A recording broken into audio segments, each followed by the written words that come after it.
Samantha, you are such a great wife. I am just lucky to be with you." My husband, Henry, who used to say such nice things, would now say, "You are no good because you are just a high school graduate. You are not a good human being." Henry would only say mean and nasty things to me now. When did our marriage, which was supposed to be very happy and peaceful, start to fall apart? I still don't know what went wrong and how it got wrong. My name is Samantha. I have been married for 3 years, and I am a stay-at-home wife and a mother to our daughter. My father has passed away when I was young, so my mother worked very hard to raise me single-handedly. Perhaps it was because she pushed herself to work hard. My mother tended to get sick when I started my middle school. I think Mom was very relieved to see me graduate from high school, that after my graduation, she quickly became ill and passed away. I have no grandparents also, but the company's CEO, Alex, and his wife, Isabel, where I started working after I graduated from high school until I got married, took care of me well and acted as my parents, so I was not lonely at all. I met my husband, Henry, through a friend from my high school. My friend invited me to go to a blind date party, which I thought was a world I had no connection to, but I went and met my husband there. My friends saw that my husband, who had never shown much interest in women before, was taking good care of me and showing a lot of interest in me, so the friends encouraged me to go out with him. We started dating in a light-hearted way, but I was surprised when I found out that it was actually the first time for my husband as well as me to date someone. I was very surprised that I was the first one he ever dated, because he has such a great smile with a wonderful personality and looked very handsome and seemed very popular with the ladies at the party. I had never met such a nice guy in my classmates or at work, so I was overjoyed when he asked me to be his girlfriend. He was really cool and kind, and I was so proud of dating him, and all of my friends envied me about it. About a year into our relationship, my mother's condition worsened, and she passed away even after doctors treated her in the hospital. My parents had eloped, and I had no relatives to go out with, so I was all alone. Henry supported me when I felt all alone in the world, so it didn't take much time for me to think I can't live a life without Henry. On the other hand, for Henry too, he felt, "I have to support Samantha. I'm the only one Samantha has, so I should protect and take care of her." Henry told me that that's all he could ever think of at that time. If Henry had not been there for me then, I don't know what I would be doing now. I can only thank my husband for supporting me then and now, and taking care of me very well. About a year after my mother passed away, I found out I was pregnant. When I told Henry that I was pregnant, he was overjoyed and said, "Really?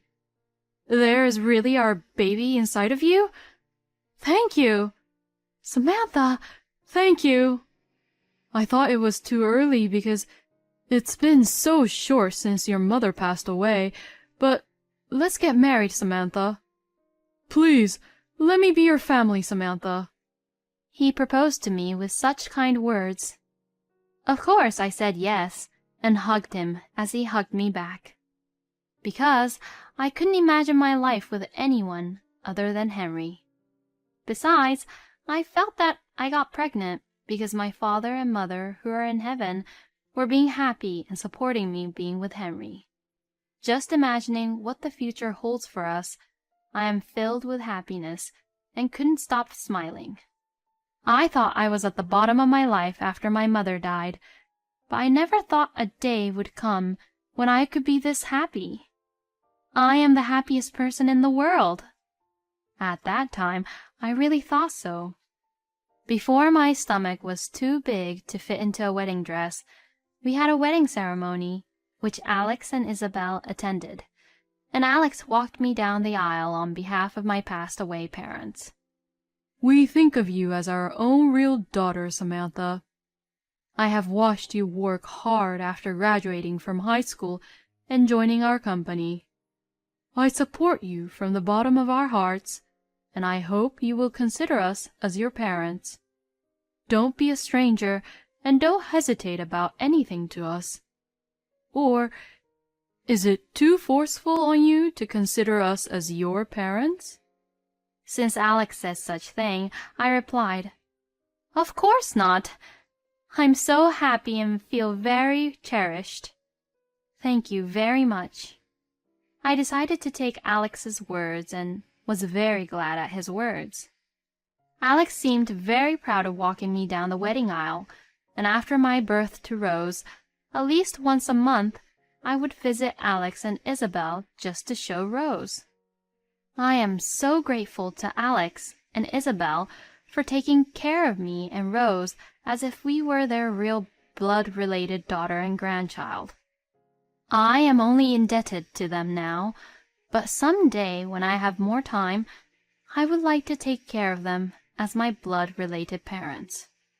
Henry is also very caring about our daughter, Rose, and takes good care of her when he is home, and of course, he takes good care of me as well.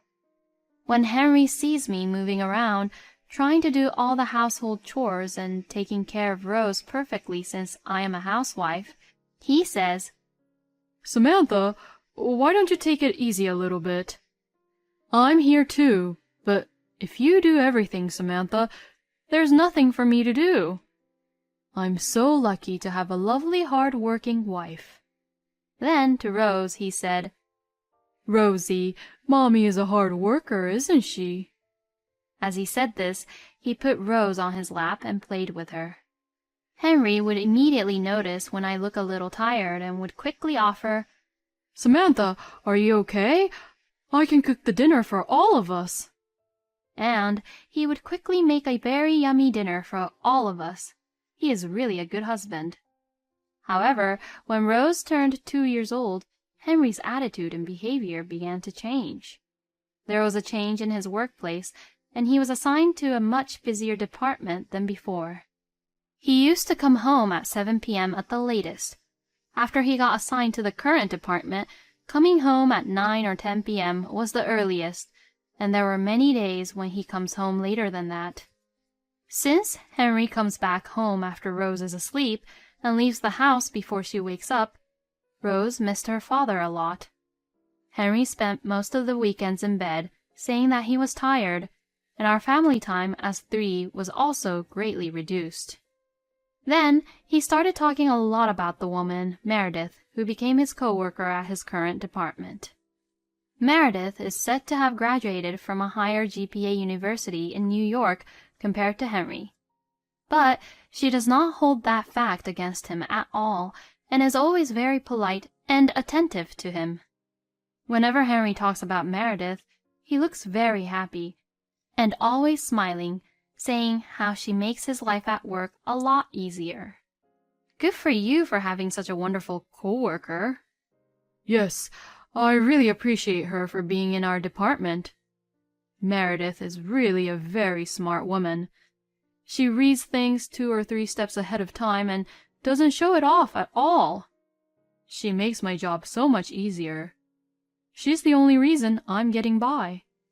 The only time when my husband is in a good mood is when he praises Meredith.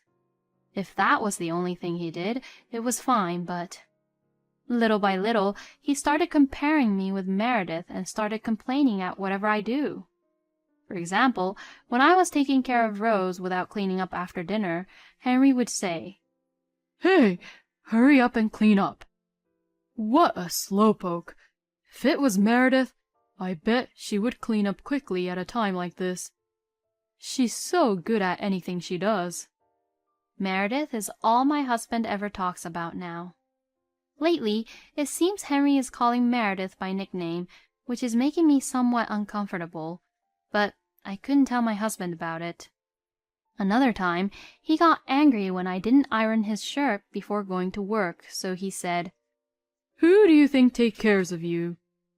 Ironing is the simplest chores for the housewife who spends every day like it's Sunday.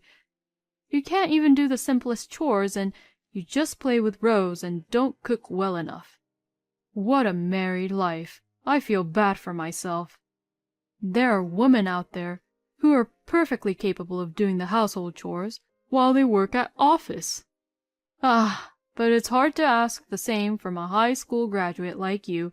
Ha ha ha ha. He said this as he laughed. I wanted to say, I'm doing my best too, but I held back my tears and just ironed his shirt, which my husband just took it from my hands and wore it.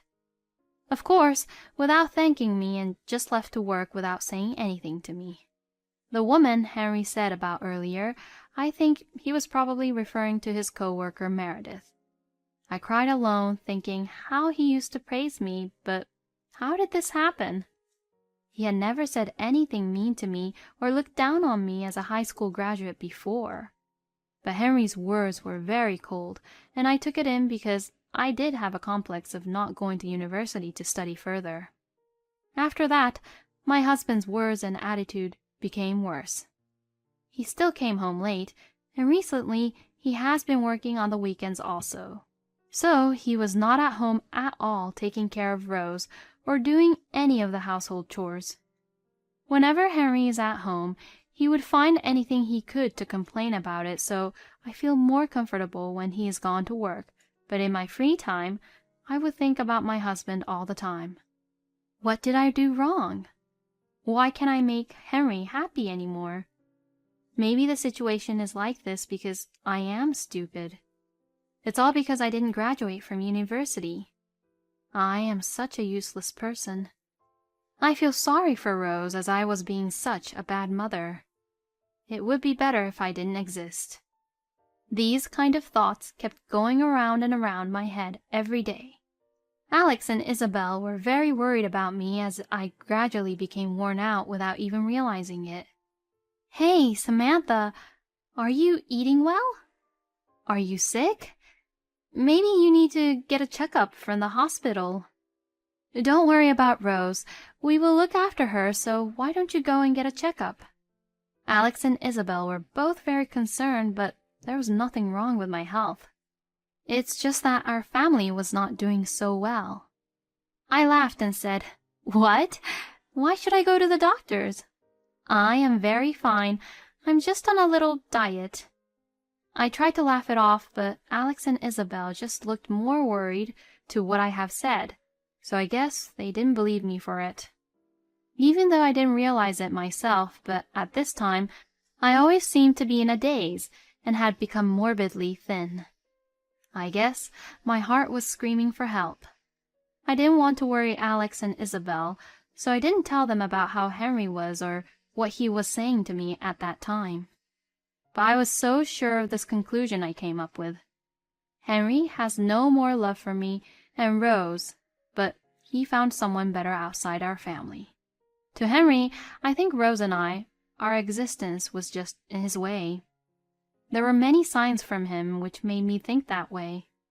Since number of Henry's business trips have increased, he have started to prepare for his business trips by himself by buying his own underwears, which he used to make me do, and every time he comes back from these business trips, I can always smell the same woman's perfume from my husband and his luggages.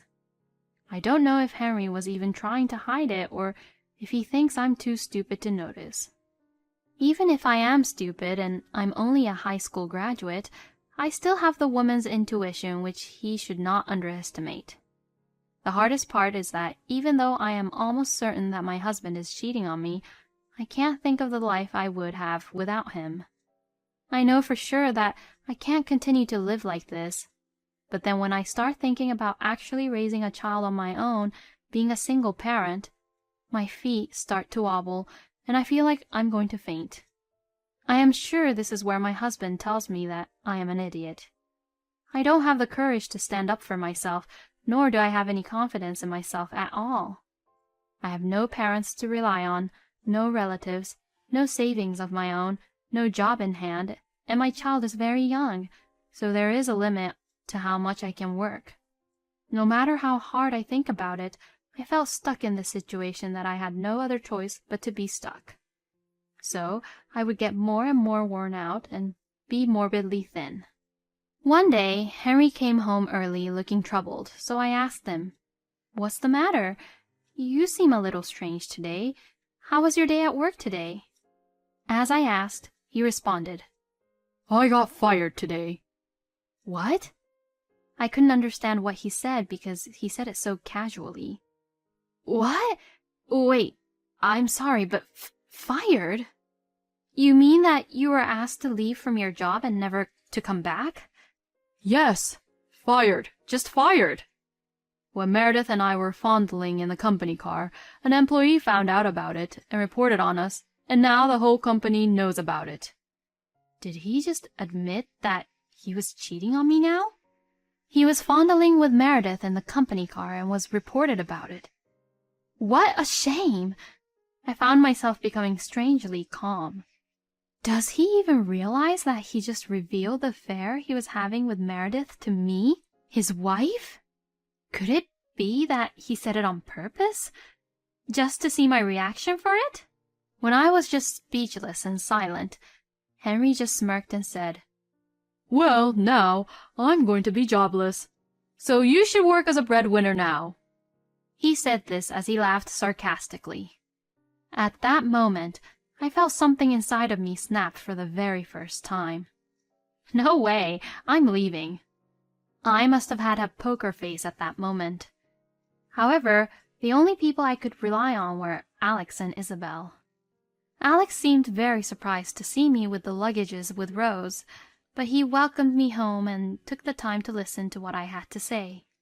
Then, because it was better to deal with the situation as soon as possible, Alex told me to leave Rose with Isabel, and then Alex and I went to Henry's parents' house on the very same day. Before Henry could lay any groundwork to frame you, we have to move fast. Alex was very supportive and helpful, which I am very thankful of, and made me realize that men like Alex can run and be the boss of a company. I went to my husband's parents' house, which was 20 minutes' drive away from Alex's place, and reported the whole story, including his recent attitude with me and the fact that he had been fired from his job for having an affair with Meredith. I was not stupid, after all. I had kept a memo and recording of Henry's words and dates of his business trips, so I used them while explaining the whole situation to Max and Sadie, Henry's father and mother. When I told everything to Max and Sadie, they were so furious of their own son. They called Henry to come out here, even though it was at the middle of the night. It seems that Henry had been drinking at home after Rose and I left. So, when Henry showed up at his parents' house drunk, Max and Sadie were both very furious with him, who reeked of alcohol and lacked any remorse. Max yelled and blamed Henry for all the things he did, and Sadie cried and made Henry understand how deep trouble he is in. Then Max and Sadie made Henry apologize in front of me and Alex. Max also made Henry call up Meredith to break up, and deleted her number from Henry's phone. In fact, Max asked me if I wanted Meredith to be here, but since I didn't even want to see her face, I refused and said I absolutely do not want to see her. Max made sure to get Meredith's name and address and reminded both Henry and Meredith that we would be getting a lawyer to file a claim for alimony. I was overwhelmed by Max's sheer skill, and Alex, who accompanied and was there for me, but it was reassured that I was not alone and was thankful for both of them for doing such things to help me out in this situation. Henry's alimony was paid to me by Max and Sadie on the spot. They paid me $30,000. When they paid this, I became worried because I thought they overpaid, but then Sadie cried again, saying that there was nothing wrong with me at all, and I was just a very good wife to Henry, and that Max and Sadie loved me very much, but Henry just ruined everything, and Max said that this is the least they could do to pay for the new start of my life, and that I deserve this much and wouldn't take the money back. I certainly need as much money as possible for my future life without my husband. So, in the end, I gratefully took the money. Max and Sadie made Henry promise to continue to pay child support as well. Max and Sadie also said that they will take full responsibility to check on Henry to complete his payments to me for child support. They are very reassuring. By the time the discussion was over, Henry had curled up into a little ball. Seeing Henry like that, I suddenly felt as if all my troubles had been wiped away, thinking, was I really suffering all this time because of this pathetic, worthless man? I wonder if it seemed that way because Henry and I's positions were reversed, or because I was ready to go my separate ways from now on, even though I had been frightened of a life without my husband. Since Henry was out of job, Henry was forced by Max to work at his friend's, a fisherman on a boat to fish for tuna. Since this boat goes overseas for half a year, once the boat sails, he will be living half a year on the boat. Since there is no place to have fun, he had to spend his days struggling to catch tunas. Max would then collect the salary he earns as a fisherman and transfers the child support money to me. Since it is a hard job, the salary seems to be better than when he was an office worker, and I received more child support than I was promised at first, which is very helpful. Sadie told me with a laugh that when the child support for Rose and the alimony payment made to Max and Sadie, Henry is left with only a small amount of money. It's his fault. There's nothing we can do about it, Sadie said with a laugh, and to that, I thought even when he is off the boat, he has no money to fool around, so it sucks to be him. As for me, I was able to return to my former workplace, thanks to Alex's arrangement. I was familiar with everyone at work, and I am able to work in a relaxed environment where Rose can show up at work without any hesitation. Alex and Isabel continue to be my parents, and we often have dinner together and go on trips and enjoy our time together. I have lost almost about 20 pounds, but I have almost gained a lot of it back and my health condition is getting better. Thanks to the support of those around me, Rose, who has always looked worried for me, started to smile more and will finally start kindergarten this year.